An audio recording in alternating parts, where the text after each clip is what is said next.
Are we about to go to war with Iran? I don't know. I'm hopeful that we are not. I hope that cooler heads prevail. Right now, however, the protesters in Iran are showing incredible bravery, and they are basically, unfortunately, being met with unspeakable violence. There are estimates that thousands of Iranians have been murdered by their government, and we have to speak with one international voice in support of them and a free and democratic Iran. Yeah. President threatening tariffs on those who do business with Iran, Congressman. Your thoughts on what that means for China and for U.S. trade with China, knowing that you were, of course, the top Democrat on the China Select Committee. Where's the president going with this? Well, I think that these types of sanctions seem to make sense to me. At this point, the Iranian regime is basically, in my humble opinion, basically using their oil profits to continue to militarize, to deprive their people of their freedoms, but also to continue with malicious activities around the Middle East. We've seen this time and again. And I think that at this point, again, I'm hopeful for a diplomatic solution, but the violence needs to come to a halt right now. We're seeing some terrible numbers, Congressman. And I think you might have seen those pictures of those body bags. Group. Yes, we sure did. So with all of this said, is decapitation of the regime a realistic prospect right now? Does that need to happen? Well, you're talking about the supreme leader. There's a president, but really the president reports to the supreme leader.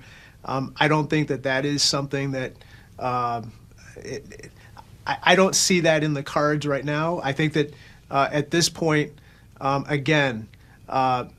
hope is that we, working with our international partners, whether it's the Chinese or others who have leverage with the Iranians, are going to get them to stop the violence that's being committed, the atrocities. And I think that, again, the CCP, the Chinese Communist Party, has a great amount of leverage with the Iranians because they purchase so much Iranian oil, but they also have other security ties with them.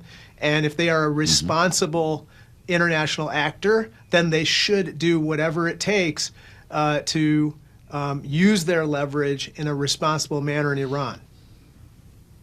Well, we can't talk about all of this without bringing up Venezuela, Congressman. You introduced the No Occupation of Venezuela Act, the NOVA Act, as you say, to ban taxpayer dollars from being spent to occupy, run, or subsidize what you call oil exploitation in Venezuela. Without military boots on the ground, Congressman, how possibly could we secure a place like Venezuela that would make it safe for oil companies to do business there?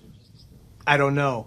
I think that the Trump administration doesn't know either exactly what they're doing in Venezuela. There doesn't seem to be a thought-out plan for the day after having taken Maduro out of power. Now, I think that what we are doing is two things. One, in Congress, we need to pass this war powers resolution that would prevent our armed forces from being deployed in Venezuela without the consent of the American people through Congress. And then the second is no taxpayer dollars should be used to run or occupy Venezuela.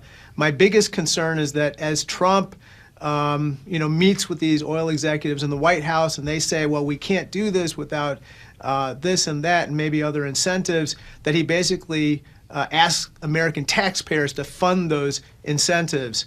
And so this seems like a very timely piece of legislation, one that me and Joaquin Castro introduced, and I'm going to continue to pursue it. Is the bank shot on China worth all of this? Congressman, China was Venezuela's biggest buyer of oil. Is this good for America? Well, I think that, in my humble opinion, the American people don't want a military adventure anywhere in the world after Iraq and Afghanistan. They don't want another Iraq-style occupation of Venezuela. And if the Trump administration disagrees They should come to Congress. Donald Trump should come to Congress, defend his position, and then try to get the support of the American people on his side before he commits either American lives or American treasure to this, in my humble opinion, reckless military adventure in Venezuela. Well, he says it's going to bring oil prices down and help secure the country. And while we talk about prices, I'm curious your thoughts on the president's affordability speech today. He's going to be talking, Congressman, about an hour from now in Detroit. And he's been calling for a lot of ideas that have been very closely associated with your party. Capping credit card fees would be one of them. Banning institutional buyers of single-family homes would be another. We spoke with Senator Elizabeth Warren last evening. She said she got a phone call from Donald Trump suggesting they work together on the issue of affordability. Is this what brings Democrats and Republicans together? I'm all ears. I'm all ears. Whatever we can do to work together to actually bring down the costs of American staple goods or services, whether it's child care or health care, or whether it's education or groceries or rent, let's do it. But let me just point out one thing on health care. Allowing those ACA tax credits to expire has now caused premiums to skyrocket by, according to the Kaiser Family Foundation, 114% for 22 million Americans, 4 million of whom are going to lose their health insurance. So one good place to start would be Donald Trump instructing Senate Republicans to take up the legislation we passed in the House to extend ACA tax credits for 3 years so that we can actually bring down the cost of health care for millions of Americans. That would be a good place to start. Okay, what if it's a slightly different version, like the Moreno bill that we're seeing come to form in the Senate, Congressman? It would not be a clean extension, and it wouldn't be 3 years. It would be 2, along with some eligibility requirements and an income cap. Is that something that you could see becoming law? Possibly. I mean, let's talk. Let's have a negotiation. I would absolutely. I think having some kind of restriction on abortion as part of any kind of extension of the ACA, in my opinion, is a deal breaker. But apart from that, we can talk about other parameters in the ACA, and let's get it done ASAP, because I have constituents who can no longer afford their health care. I have one person, Shadeen Butchart, who has ALS. She was paying $1,100 per month for her health insurance. It's now skyrocketed past $2,200 per month, which consumes the entirety of her husband's Social Security check. That is wrong. That's absolutely wrong, and we've got to do something about it. That's why we should act expeditiously to extend these ACA tax credits. You'd also have to extend the window for open enrollment, right? There's talk, I think, Sure. of March 15th. Would that be enough to get people who figured there was no opportunity for them to get back on the rolls? I'm open to that. Whatever it takes to give people an opportunity to kind of sign up again, because you're right. Some people did sign up in the hopes that the tax credits would get extended, and other people just said it's just too expensive, and they just failed to sign up. And so let's give them a chance to come back, and let's make sure, again, if we're really serious about this affordability issue, it starts with health care, and let's give people a chance to once again be able to access health insurance.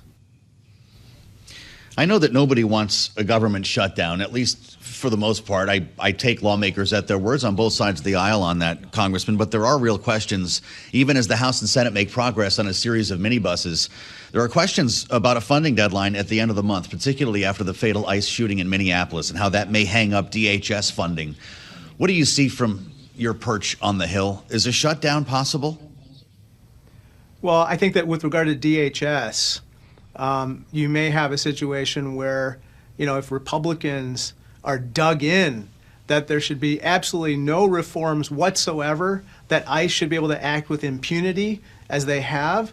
I don't see a lot of Democrats joining on to that, because in Chicago, which has been ground zero for ICE operations, we're talking about, thousands of people who were affected negatively.